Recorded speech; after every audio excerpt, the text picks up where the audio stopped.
This presentation will walk you through the steps needed to correctly complete a durable healthcare power of attorney.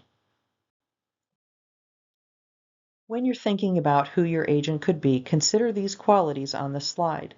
If you don't name a healthcare agent, healthcare teams must follow Pennsylvania law hierarchy of surrogate decision makers, which may name someone you don't want making decisions for you. Under Pennsylvania law, this person would be your healthcare representative, not your healthcare agent. A healthcare representative may not withhold or withdraw life-sustaining treatment. On page 1, print your name and county you live in. Please print your birth date in the upper right corner. Print your agent's name, their relationship to you, and their contact information, especially their phone number. We recommend naming an alternative healthcare agent, a backup if your agent can't be reached. Goals section is optional and allows you to express your wishes for making medical decisions when you are at the end of life. The severe brain damage section states that if there's no realistic hope of significant recovery, you would not want aggressive measures to keep you alive.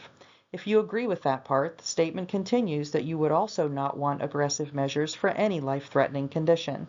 Initial, agree, or disagree.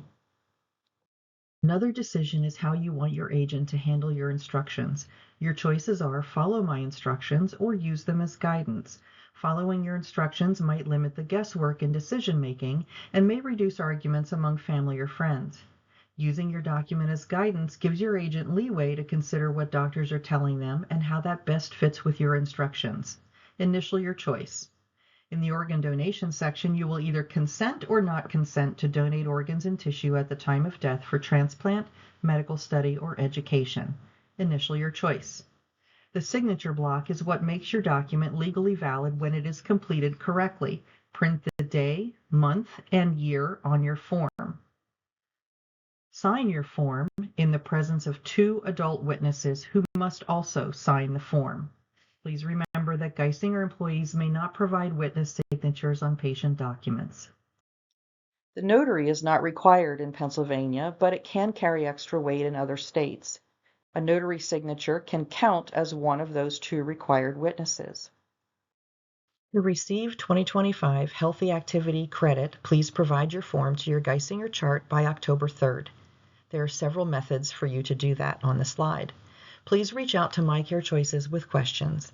Links to the document are available on the geisinger.org site and the MyCare Choices SharePoint site. Thank you for watching.